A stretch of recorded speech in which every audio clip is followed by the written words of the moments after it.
Is this thing on? Welcome back to Big Mouth, and fancy seeing you here in June. I'm very welcome, my friends, and especially my enemies. Come in, sit down, no touching. I don't do the touching. Are you feeling charitable? Big question. Then smash the subscribe button and the like button, and please do follow me on Twitter at Movies Time. Is it real? Does it exist? Of course it does. Right now, Chris Swan-Svensson has reposted a video he posted over 5 months ago. A video that was so controversial, Chris from the Ping Pong Flicks took it down. Because Chris isn't like the others. Chris is a fair-minded individual. He doesn't want to wage wars. He's a passionate DC fan. He's a passionate film fan. He took it down and he thought, look, I want peace. It's not that I don't agree with what I'm saying, but for the time being, even though I believe what I'm saying is the truth, I'm going to take it down.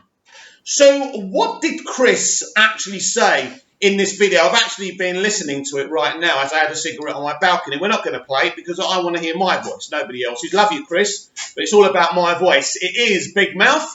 That's what it's all about. So Chris is alleging in this video that's 5 months old, and I'm so glad he's put it back up. I personally shouldn't have taken it down, but I understand your reasons, Chris, because people got triggered by it. So basically, when Zach shows that canister and says, is it real? Does it exist? Of course it does. Now, what Chris is asserting is that this isn't the real Snyder Cut. This isn't Zach's real vision of Justice League, because we know now, Zack told us at SnyderCon that his true vision was not allowed by Warner Brothers. The vision of Darkseid killing Lois in the Batcave. All of that was rejected because Warner Brothers got scared from the reaction of Batman v Superman Dawn of Justice. They weren't brave enough to say to Zack, yeah, why can't Darkseid kill Lois? Why can't we have a dark Superman who's kind of hypnotized by the anti-life equation and is basically Darkseid's bitch, and he's going to war with the rest of the world and Justice League, right? And the Justice League. They didn't want that. So what Chris is actually saying, that what we're actually fighting for, and this was back in January before this Zack Snyder's Justice League was announced, of course, is we're actually fighting for Zack's true vision.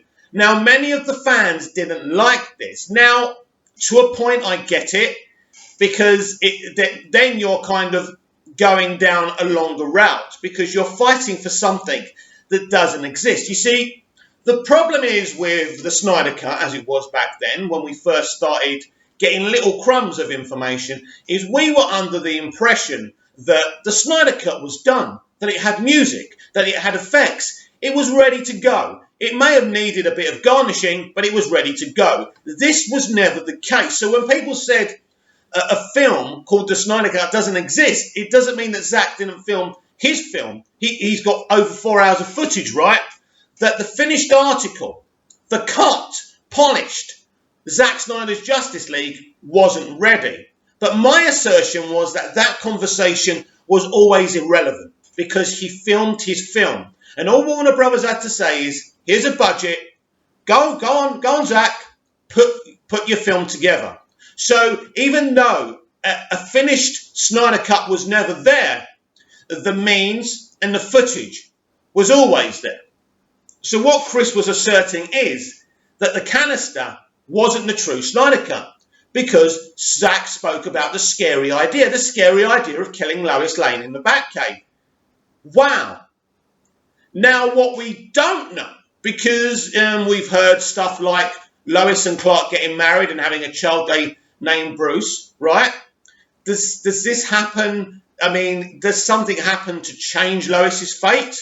I assume so. But it's interesting with all the information we've got. So basically, like John Aaron Garza's 40 million claim, that was very controversial. And I've spoken to John on Twitter before. John always likes my stuff. John's a gentleman, right? Now, John comes across quite cocky, but he obviously has a line to Zack. He obviously knows stuff. Now, as I said on this channel when he first claimed about the 40 million, I didn't agree with him. But what I didn't do was lose my shit about it and bore on and on and on and cause a war about it. At first, because I was under the impression, because of the breadcrumbs that Zack left for us, that the Snyder Cut was a completed movie that didn't need 40 million. But 40 million isn't even the sum. We know that he's been given nearly 100 million to complete this movie. So Chris Wong-Svensson, who is a gentleman, has reposted this because he knows that is the truth. Now, what Chris Wong-Svensson didn't know back in January when he did this video, or February, or whenever it was, that the Snyder Cut had already been approved by AT&T in January. Those conversations happened as soon as we did November the 17th, 2019, that event.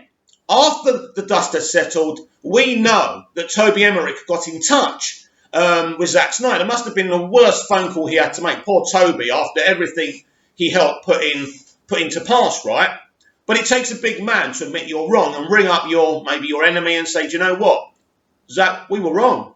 People want this. They want you. There may be some dissenting voices, but there's enough voices in support of you that we can now do this. So what was the big, what took so long? And I said this 2 or 3 weeks ago when Zack announced that Zack Snyder's Justice League was going to be released. They were negotiating for 5-6 months, and this is why we were never told, for the whole vision of what Zack Snyder and Chris Terrio had. Now, a lot of journalists don't believe me and don't agree with this. So I was pretty sure from November the 17th, 2019, in fact, November the 18th, that everything had been agreed. From the moment Warner Brothers and DC and all the big boys at the company refollowed Zack Snyder, I knew this thing was happening. In fact, I told you this thing was happening. Now, maybe months after that, I said, I'm not too sure now because I lost a bit of confidence because nothing was going on. Of course, it couldn't go on because these negotiations were happening. Because obviously there would have been when Zack said, I don't just want to release this film. I want this film to be what it was, what Chris Wong-Svensson originally claimed it is. Right? Obviously, Zack wasn't talking about Chris. Or maybe he was. Maybe he played Chris's video. Who knows? We know Zack watches Chris's videos. He claimed that at SnyderCon. So ultimately, what Chris said was the truth. But Chris had a theory, and he went with it. He didn't know for sure, but he did know that he wanted to fight for Zack's original vision. Obviously, we all did. But we knew that was the long game. And we waited for nearly 3 years. We just wanted to see a semblance of Zack's movie. And now, we're going to get that. Because if we wasn't going to get that, Zack could put together 4 hours of footage with effects and music very, very easily. Now, the Hollywood Reporter claimed that. And then Heroic Hollywood said there would be no kind of, more footage being filmed, extended footage, all of that. They wouldn't go back to the set. Of course, we now know, even though it's not official, that this is going to happen. So I've told you this a few weeks ago, we are going to get the scary idea. And it's interesting, the timing of Chris reposting this video.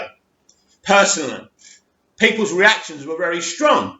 Again, I understand it to a point. I don't understand the aggression that went in on Chris. Because I've disagreed with Chris. Chris used to follow me and we had a little argument, I think, a year and a half ago. And I was a bit strong. I don't know what it was about. Because I was a bit of a Jeff Johns supporter and he wasn't. He saw what Jeff Johns was and I didn't. I was blind to him through hero worship. So Chris unfollowed me because we argued. Because he's not a troublemaker. He's not going to keep on saying I said this and you said that. So that was a shame. And I blame myself for that. Now, me and Chris talk now and again, a few little jokes and cracks on Twitter. But it's a shame that my attitude wasn't a little bit calmer back then. But I do respect Chris and I do like Chris a hell of a lot. And it's because he's a gentleman he took that video down. Because if I made that video, I would never have taken it down. And Chris is a very intelligent lad. He knows these things because it's common sense. He went to SnyderCon. He saw what Zack was saying. Zack was basically saying, in no uncertain terms, without actually saying it, I'm not fighting for the Snyder Cut. I'm fighting for my original vision of Justice League. And he fought for it. He got us involved. And we're going to get that. which would say we are going to get Justice League 2 and Justice League 3 in probably a serial format, which again is very, very exciting. So what we are going to get is the full vision. It's what everybody wants. Now, I know that a few people are now saying, because Chris has put his video up there, oh, Chris, I don't know how these people with egos could have been like that towards you. And I get it. But sometimes it's better to defuse a bomb, just to say someone's right, or to keep quiet, rather than create another situation. Now, this moves me to my next point. The civil war between Will Rowling, actor, and John Aaron Garza. Now, I've touched on this already. It all goes back when John Aaron Garza claimed that Zack would need 40 million to complete his movie. We now know he's doing the scary idea. It would have cost 40 million to complete the film in that real case, right? That's not what we're going for here, or what Zack's going for. We are getting the full scary idea, and I'm up for it. So John claimed that either on Twitter or on a video, I can't remember. And I said, I disagreed with his view, but I wasn't butthurt. What happened quickly, the accusation of the 40 million club happened. There was a civil war between the movement in the middle of us trying to fight for Zack's vision of Justice League. So John made his point, but then Will would post and post and post assertions, the 40 million club this, the 40 million club that. So there was no, and I like Will Rowling. I'm just telling you how this was, right? And if Will is watching this video, I like you, Will, but I'm speaking how I saw it. You went on and on and on about the 40 million club. So, and there was some, I do feel if I was John, I would feel that I was being bullied by you. So after the cut was announced, and it was pretty obvious John was right to a point about the 40 million, or that extra money was needed, I came on here and apologised to John because I was wrong and he was right. Now, what's happened since then, and I can only allege, we have seen an animated emoji of a clown that looks like Will Rowling. Now, those of you who are watching who are part of this movement understand what I'm talking about. I'm sorry if you don't get what's going on. If you're not really ingrained, then probably you're better off that way, ingrained in this situation. I've got a lot to say, actually, about the fandom right now. I'm not pleased with it. So it was alleged that the guy who writes articles of Stephen Colbert, that's why Stephen Colbert actually put this clown animated emoji up. So there was an accusation of a form of bullying. Now, I don't know if Stephen Colbert is actually behind this. I'm just giving you the history here. So all of a sudden, there's bullying coming from the other side. But I don't approve of that. I think it's wrong. I think, John, you were right. That should be enough for you. And this clown animated emoji is simply not on. It's childish, it's aggressive, and it's pathetic, right? You owe Will an apology for that. But Will, my friend, I believe you started this, even though I don't approve of what they're doing, right? You started this, Will, by forming a nickname for John and his assertions of 40 million being needed for the Snyder Cut to be complete. The 40 million club. And it wasn't just once, Will. It was 2 times, 3 times, 4 times, 1 billion times. We went on. And then there was a group of people going on like the 40 million club, the 40 million club, the 40 million club. It wasn't very nice. What you should have done, Will, is just say, I don't agree, and move on. But you didn't. It went on and on. So there's absolutely fault on both sides here. So what's going to happen now, I think Thursday or Friday, the Lightcast YouTube channel is going to have all sides of this, giving their sides of the story. Now, I'm a little YouTuber, as you know. When I say little YouTuber, I'm not talking about 50,000 subs. I'm talking about 875 subs. It goes up and down. And most of those subs don't even watch my videos. I got, 47 views yesterday for my last video. Obviously, it's crap. Obviously, I'm crap. I accept that. But even with my desperation to make this channel a success, I wouldn't have those guys on my channel to talk about this beef. It's pathetic. We are here to talk about DC movies, to talk about the DCEU, and to talk about Zack Snyder. Not talk about silly little arguments. And you know what? It's all about relevance, isn't it?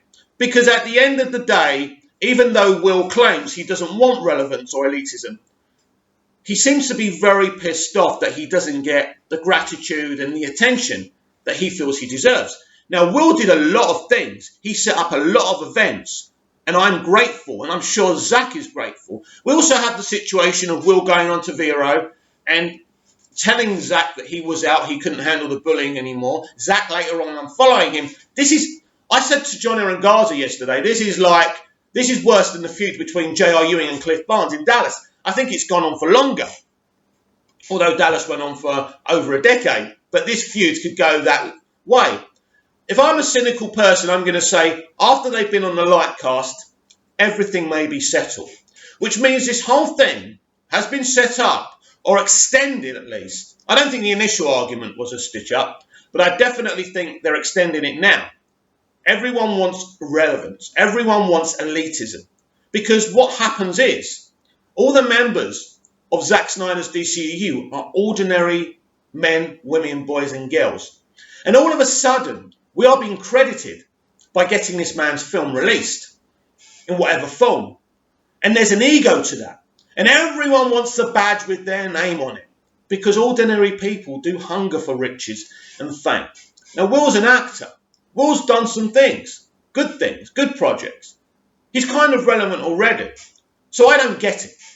He must know a little bit about working in the industry and what it takes. And, there should be some humbleness to that. As I say, I like Will. I like John. I like all of these guys. I am not taking sides. And anyone who's offended about what I've said, tough. I'm just telling you how I've seen it. And every time I see these things, I try and avoid them. I might quote tweet them now and again because it's pathetic. It's absolutely pathetic. It's beneath me and it's beneath the rest of us. That takes me to my next point. Release the Haircut. Release the Haircut had an event yesterday. It had a target to trend. It beat that target. So well done, Release the Haircut. It's a Twitter account. Not the same Twitter account that's RT Snyder Cut. RT Snyder Cut doesn't seem to support Release the Haircut. RT Snyder Cut didn't tweet once yesterday. If I'm mistaken, I apologise. Many people didn't tweet Release the Haircut. And again, I'm going to say a couple of other people who I think didn't tweet it, but maybe I'm wrong. I don't think that John Aaron Garza tweeted Release the Haircut. I don't think Will Rowland tweeted Release the Haircut. If I'm wrong, I apologise. But they are tweeting about their beef. That's much more important because that gives them relevance, right? As I say, love you both, but your behaviour right now is ones of children. So all of a sudden, it's like we've got Republicans versus Democrats in this community. Let me be absolutely clear here. Zack Snyder's vision is the haircut. It's part of the haircut. It's the very same thing as saying that Revenge of the Sith isn't part of George Lucas's vision. It's like saying The Phantom Menace isn't part of George's vision because it doesn't suit your ideology, because you didn't like the film. To release the haircut, David's vision, is part of Zack Snyder's DCEU. And to not support that, to refuse to support that, means you are not Zack Snyder fans. No. You can get angry, you can stamp your feet up and down. This is the truth. How can you not support the release vocally of that film? I don't understand you. So I sit here humbled that we've got this cut release. Zack Snyder's Justice League is coming. And big things are coming. Big announcements are coming. I know that for a fact. But the behaviour of some people since this announcement, their heads have grown and their egos have grown even more. I'm disappointed in you. We must do better. You must do better. And for crying out loud, support the release of the haircut. There's another event tonight. Tonight it's Katana. Yesterday we were doing Will Smith. It was brilliant, it was fun and I enjoyed it. Thank you to the Release the Haircut Twitter account for setting that up. I supported release the Snyder Cut, and I'll support release the Ayer Cut because it's part of the same vision. And anyone who doesn't agree with that really hasn't been paying attention. Comment down below, like, share and subscribe, and I'll be back tomorrow with even more DCEU Daily. See you again soon.